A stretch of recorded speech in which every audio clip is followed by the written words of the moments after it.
Greetings to you from beautiful Milford, Pennsylvania. I hope everyone is in good health and stays positive. My name is Michelson. I'm Artistic Director of Kindred Spirits Arts Programs, a nonprofit organization of volunteers bringing quality entertainment and enlightening programs to the area, including children in the schools. This is our first event this year and also our first ever live online presentation, which make it a challenge, of course. I never done this before, and it probably showed right at the very beginning. It is dedicated to the greatest composer, Ludwig van Beethoven, who was born in Bonn, Germany 250 years ago. This evening, we will concentrate on his chamber music. Dear friend of mine, famed violinist Annika Waffian, at one time recommended me a fabulous, talented young group of musicians called Zorá String Quartet. They are coming from very different backgrounds, but what's unique, I think, they really totally united by love and commitment to classical music. They are joining now us from different locations across the country. Hi. Hi. Hello, Hi, guys. How are you? Hi. Hi. Good, thank you. Very nice to see you and hear you despite all this distance. Of course, we were dreaming about having you here to play at Milford Theater, which is actually a very nice historic theater, 100 years old. I want you to say a few words about yourself. Maybe, you know, how come you got together, what made you choose your particular name for a group and so forth. Maybe introduce yourselves first. Yeah, thank you for having us. It's really wonderful to be here tonight. We also very much looking forward to be there to be in person in August. My name is Zizai. Originally, I'm from China. I'm the cellist of the Zorá Quartet. Hi, my name is Deshapol. I go by Top as well. I'm first violinist of the group. I'm from Thailand. Hi, I'm Haruno. I'm currently in Cleveland, and I am the second violinist of the Zorá Quartet. Hi, I'm Julian. I go by Jules. I'm the violist of the Zorá Quartet, and I'm currently in Chapel Hill, North Carolina. Yeah. So we usually based in New York, and then you can see now we are being forced to be separated. But yeah, the two of us are still in New York. Still in New York. Yeah. The quartet was founded in 2014. The two of us, Top and I, were the founding members of the quartet. Yeah, we started back at the Indiana University under the tutelage of the Pacifica Quartet, and they had a string quartet program there and everything, and so like we were one of the first group to start with that program. And the question of how we came up with our name, it's for me, it's actually one of the hardest things to do with any group, is to come up with a name. And like I think we spend like at least 2 weeks, weeks and months to find a good name. And because we started with the Pacifica Quartet at first, we were like, we're the Atlantica Quartet, and I was just like, that's a little bit too much on the nose. No more names, no more big names. Doesn't work. Yeah, we want the name that can be easily pronounced, you know, and then it's memorable. Also, it shows a lot of personality. You know, we feel like we are strongly connected to the name, which is really hard. Now I think about it, I give a lot of respect to our parents that giving our, you know, to be able to come up names. Yeah, totally. And so like after struggling for a few months, I decided I needed help. So I texted my teacher, Kevok Madirosian, who's from Bulgaria. He still teaches at Indiana University. And I think within like 5 minutes, he texted back and he was like, how about Zorá? And I was just like, I don't know. At first, I had no idea what it means. He didn't say, but I was just like, this sounded great. Really cool.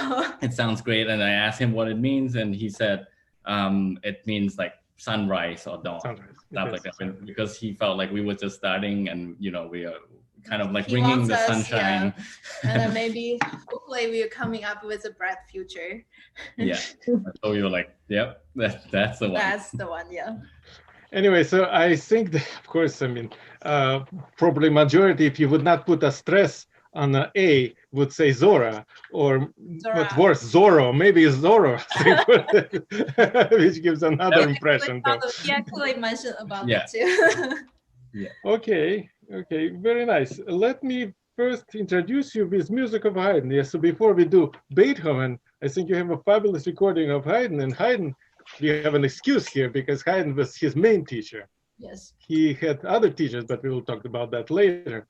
And you will play for us what? A string quartet in G major, opus 77, number 1, just the first movement, Allegro moderato. Any special feelings about this piece?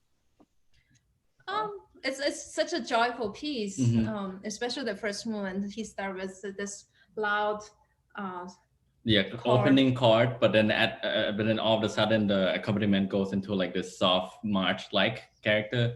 And I think for me personally, like throughout the movement, it feels a little bit more like speaking.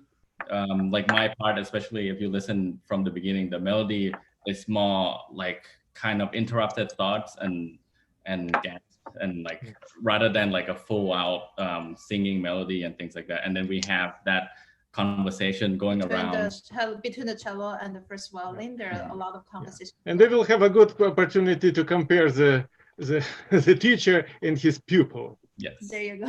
Okay.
Yes, I forgot to unmute myself.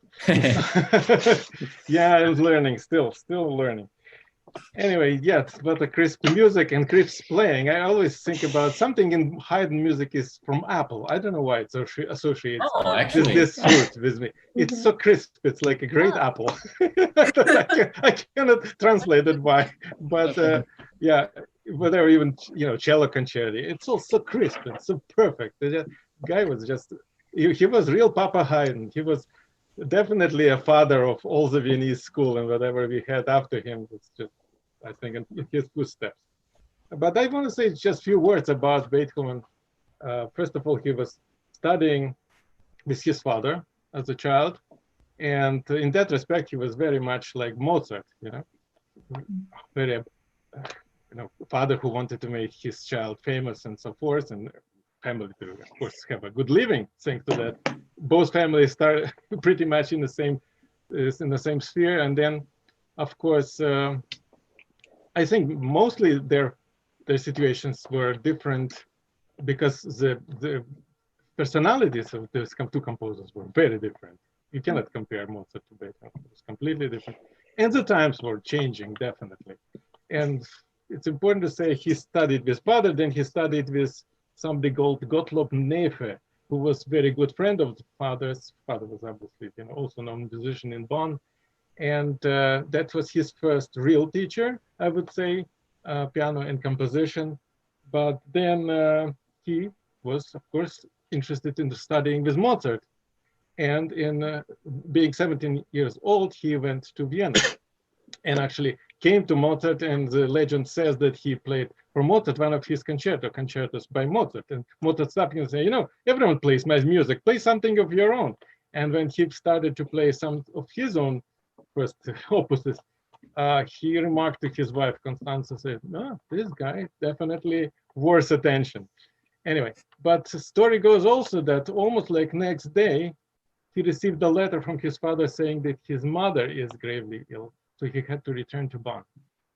And yes, his mother died very shortly, and thereafter he remained in Bonn because the family was in dire straits. His father became bankrupt, so his hopes of going to Vienna were actually delayed by 5 years when he went only in 1792 to Vienna. And then, of course, he met Haydn, and Haydn became really big help to him, both as a composer, and of course, he introduced him to a lot of people in Viennese circles and so forth. Mm-hmm. So actually, another teacher we should mention, Antonio Salieri. That's a famous name too. And I think there's sometimes melodies in some of the works of Beethoven suggest Italian, like singiness, definitely coming from maybe some lessons with Salieri as well. Now let's see. We want to say maybe a few words about how this quartet that you're gonna play, which is Opus 18, number 6. Yes, it's a group of 6 quartets came about. Would you tell us about it? Yeah. So Beethoven's early period follows in the footsteps of Haydn, classical tradition. You hear a lot of grace and lightness and a lot of joy, I think, in my opinion. But yeah, I think Beethoven was still very intimidated to follow in his teacher's footsteps in writing these quartets, but he still succeeded in this, massive 6 quartets in his early years. So I think it's just a testament to both Haydn as a teacher and Beethoven as a student, really learning from him and just following in these footsteps. But I think the symmetry of classical music or the classical tradition is really apparent in the Opus 18 quartets. And so you'll hear that even if it's Opus 18-6, which is the last of his early set of quartets, I think you still hear the classical traditions. And even though I say that Haydn and Beethoven, they get some surprises in there. So we'll hear some of that as well. Definitely. In this piece was written in 1798, which was a very productive year for Beethoven. He wrote the Opus 9 string trios, the Opus 10 piano sonatas, and also the Opus 13 Pathetique sonata, which everyone might know about. So this was a very, good year for Beethoven. So you can hear the joy through the music that he wrote, in my opinion. Yeah. Deafness hadn't overtaken his existence quite yet, so we don't really have the brooding, angry, volatile Beethoven yet. 18-6 is definitely happy and ecstatic and funny and sort of at times in the third movement, which we won't reach today, mean and hard and difficult and all those kind of things. But angry is not something we encounter yet in this piece. Yet. I also want to say that probably there is also some influence of Mozart, who he adored, definitely. I forgot to tell that he returned back 5 years later, not because he wanted to study with different composer, but unfortunately Mozart died in that time. So he came back to Vienna and he couldn't even, of course, study. But I'm sure that, and you can see even by his cello variations, I can appeal to this eye that he composed variations on Mozart themes. So Mozart definitely meant a lot for him. He knew his music perfectly. And so also important, I think, to say that without real, let's say, backing and somebody who would commission those works, it would not be possible. So we have to mention the name of Joseph Franz Lobkowitz, Prince, and another Prince, Razumovsky. You probably heard about Razumovsky Quartet, but that's a later opus. Anyway, so he was greeted by some in Vienna with enthusiasm, and would say just few, not many. His manners were very brash, he wasn't tidy all the time. He didn't know how to start orient conversation at times. So in saloons of Vienna, he was greeted with mixed reaction, but his music was so great that some who felt that that's a true happening in the cultural life started supporting him. So those two families of princes of Lobkowitz and Razumovsky were definitely among those who commissioned actually string trios and actually piano trios too. So without delay, we will hear Quartet in B flat major, Opus 18, number 6, first movement called Allegro con brio.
Hello, we are back. What a wonderful playing. Great playing. Thank you very much. You got the spirit of this music really great. It's so humorous dancing, full of life. Oh my God. Yeah, hard to even talk now. I wanted to switch a little bit that he was such a personality that was definitely going between many things, between joy and sorrow, and of course, biggest tragedy for him was pretty early, in only 32 years old, he started to lose his hearing and many other things. What he was probably, or in his letters at least, he said many times that he would like to marry, he would like to have a family life, but he never found or met, or it was many things, but they just didn't work for him. It seems like. At one time, he wanted to adopt the son of his deceased brother, and it didn't work too well. But that was also much later. So, yes, he developed a lot of tragic aspects, and was not happy man in general. The later it got, but this quartet is definitely much before in that era. Yeah, but meanwhile, we want to go to the second movement of that early quartet. What would you say about it? The second movement of 18/6 is very gorgeous. It's like we talked about previously. It's through composed, which basically means everything is very deliberately written out, and there's no room for error. He plays a lot. He plays around a lot with rests, as you'll hear, and displaced accents, and a lot of the movement is really kind of an ode to Mozart in this sort of sing-song quality, carried by top, and then you hear the three of us, and at times Haruno takes over, sort of carrying the underbelly of the accompaniment while top sings it up above us. Yeah, and then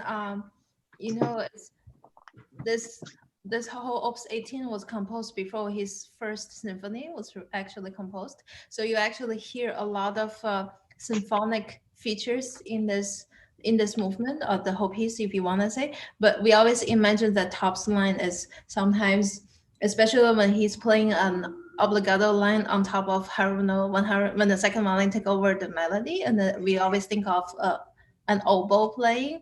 And then in the later part, when Jules and I were kind of interacting with the bum bum bum, those kind of figure, it's almost like a bassoon in the back of the orchestra playing, while the violins or the strings are actually carrying the melodic lines. There's also like a part where like Haruno has double stop notes holding like a nice E flat chord, and for me that's just definitely a horn, like French horn. French horn playing, and it's just the whole movement is so symphonic in that way. And we think that maybe he's already starting to have the idea of how he wants to write his first symphony, like the big moment, for the composer to write in a real symphony. So this is kind of what, how do you say, it's like the way in also. Yeah. Way in. Yeah. Practice. Yeah. Practice. You want to say, Julian, anything else, or Haruno? Oh, I was just saying that it's like practice, good practice for symphonic writing. There's certain, I think, aspects of beautiful. I think it's for me, it's like he goes a little bit out of the town. If the first movement is dancing and gay and very more like maybe frivolous Viennese life, then the second is a little bit like Wienerwald. It's a little bit like out in the woods. Yeah, it's more peaceful. Definitely. And it's like landscape and very loving too. Yeah. So let's hear it.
Great. What a great music and wonderful playing. I must just commend you for being so sensitive, and timing is impeccable. Couldn't be better. Couldn't be better. Really. Thank you. Amazing playing, and yes, I also feel that without Beethoven, who would write melodies? Schubert, Mendelssohn, would they get that feel? I think they knew Beethoven very well. Come on. I think they got the message. Both of them knew Beethoven very well and knew how to dig out this melodic quality. That's, really, it's just, yeah. It wasn't yet. It was already past Mozart and Haydn. He already started that kind of romantic melodic tradition. That, yeah. Even here, you can see it, how he digs this out, and this intimacy of the middle section was just so such a variety in such a fairly short movement. Listen, I hate to say goodbye, but I think we have to part now. I think you very much. I think you're very, very talented. We miss having you here in person, but we might be lucky. I hope our Pike County will be opened by August 1st to the more or less good business, and so we will see you in person. And you will, of course, need to get together, I hope, by the middle of at least June or July, right? Yeah. What are your estimations? Yeah. Hopefully. Whenever is safe. Hopefully. Exactly. I think you will be rushing together. I could imagine how much energy you already keeping inside and saying, when will I start playing again? I know the feeling, and believe me, we all are very sympathetic, and we wish you all the very best to stay well despite all this calamity, and just come out stronger than ever and have a great success ahead of you. Thank you so much. Thank you for having us. Have a good time, and see you very soon. Yep. Thank you. You too. Bye. And I would like to finish our little presentation. Actually, it's not so little now. I see we are almost an hour long, with the music of Pastoral Symphony, Symphony number 6. I think Beethoven was a little bit torn between life in town, which was necessary. Of course, Vienna was necessary for his career, for acknowledging him as a composer, but his soul was definitely in the woods, and in his letters, he many times, that's how much he adores the woods. So what we will have here is a last movement from the Pastoral Symphony, and you will see also a artistic rendering of Beethoven actually resting on a nice landscape. I will bid you goodbye. Be safe, be healthy, and stay in touch, please. Stay in touch. Visit our website, www.kindredspiritsarts.org, because things may come something unexpected. This year is very unexpected, so we'll have maybe different ways of putting our concerts in June and July, and we all hope for things to get back to normal. So stay well, and here is a little excerpt from the 6th Symphony.